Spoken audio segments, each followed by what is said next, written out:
welcome back to the chaos. This is Emily. Today I'll be doing a cooking video for you guys. It's been requested by one of my viewers.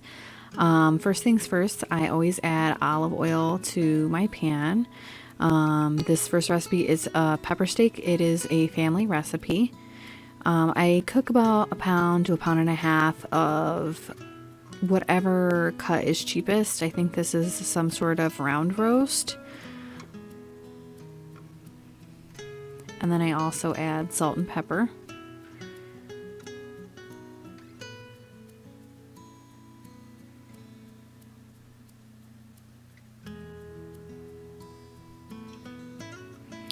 And then I also add garlic. You can do this, maybe like 2 spoonfuls full.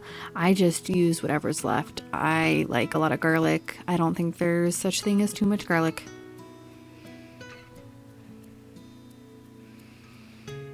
And you're going to cook that for a while. You're going to want to do it on a medium to low setting. You're not going to want to cook it too quickly and have it dry out or get too tough.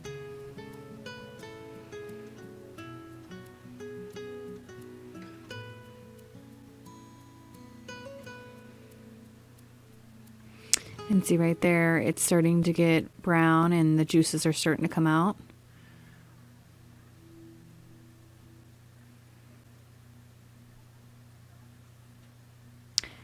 I usually like to wait for it to get a little pink before I add the peppers in.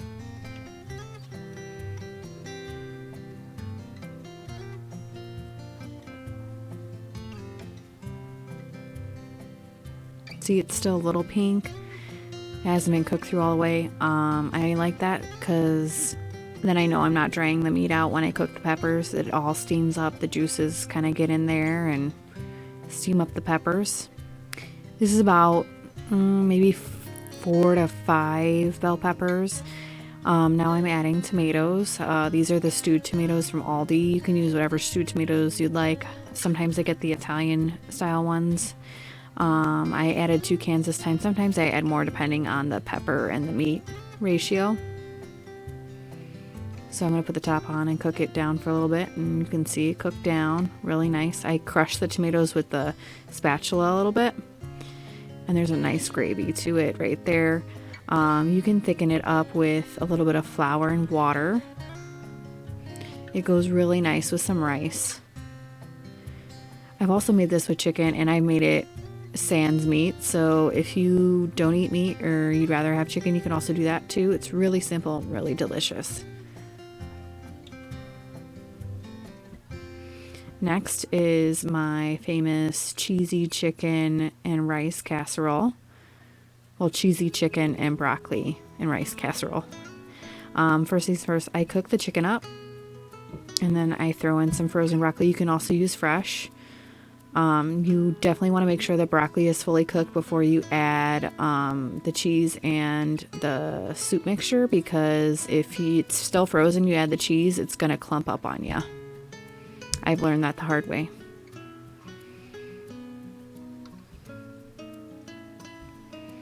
So now that it's fully starting to cook down, I added some of my mom's homemade chicken and rice soup. Usually I use cream of chicken or cream of chicken and cream of mushroom, but we needed to use up some of this soup, so I just drained most of the broth out of it and added it to the broccoli and chicken mixture.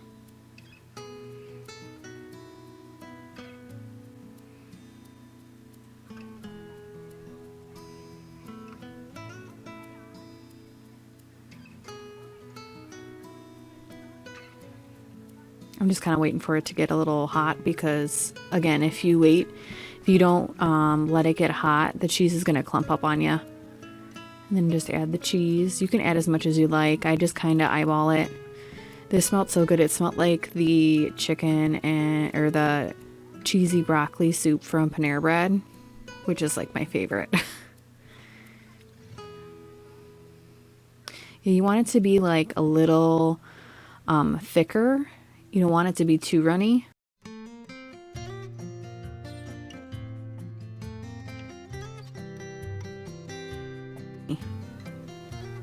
So you want to add enough cheese where it kind of gets ooey and gooey. And then you're going to want to put some rice. I think I made 4 cups this time, into a greased Pyrex dish or baking dish. And then you're going to want to pour the mixture on top.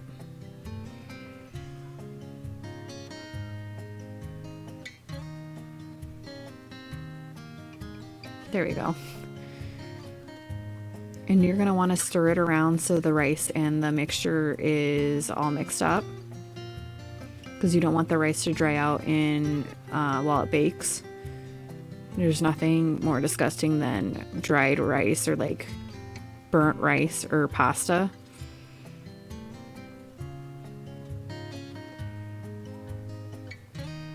As you can see, there's some carrots in there from the soup. That's what it's from.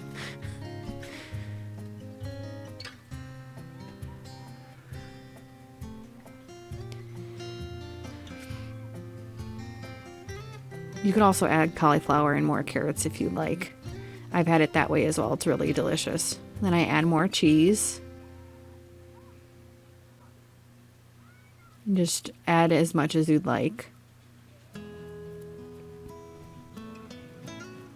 And then to top it off, I add French fried onions.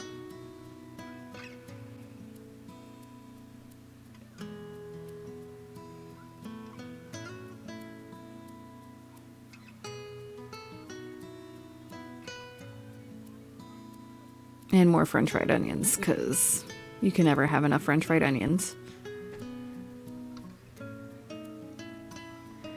And it came out perfect. It was really, really delicious. My sister-in-law was pretty impressed. And then the next one is from a dear friend of mine. Her name's Angel. She brought it to me when I had emergency surgery and then when I had my daughter. It is a chili ranch and cheddar tater tot casserole. I cooked the tater tots according to the directions, and then I kind of lined them up to make a little layer.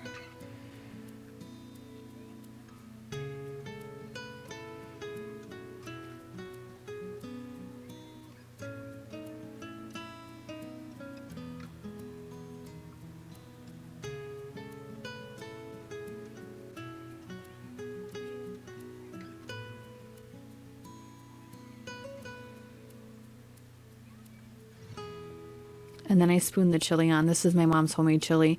She made a little bit too much and she was kind of chilied out. So I was like, well, let's make a casserole with it, kind of dress it up. So that's what I'm putting on right now. You can also use canned chili. I've used canned chili before and it comes out the same way. It tastes amazing.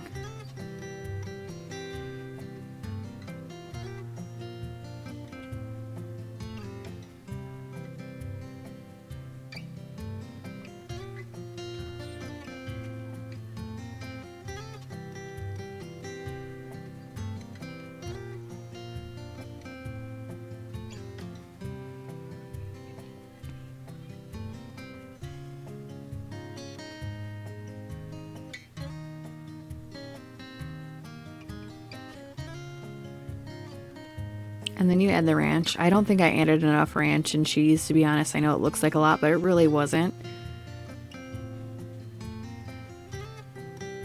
And then you put cheese on top.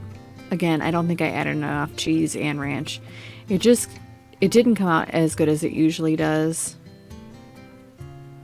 So, if you're making it, please add more ranch and cheese.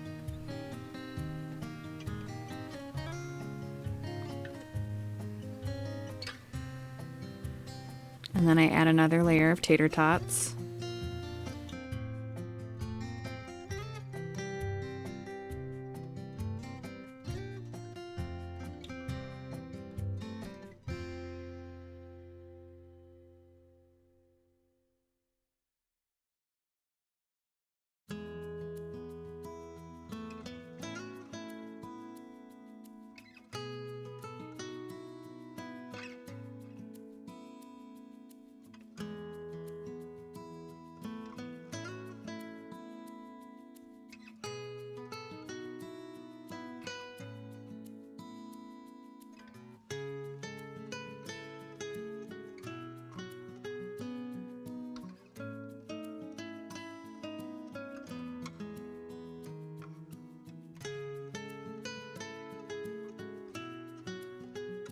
Also, you could probably add whatever you'd like to this. Me and my dad were talking, maybe next time adding green onions or sour cream after it comes out of the oven.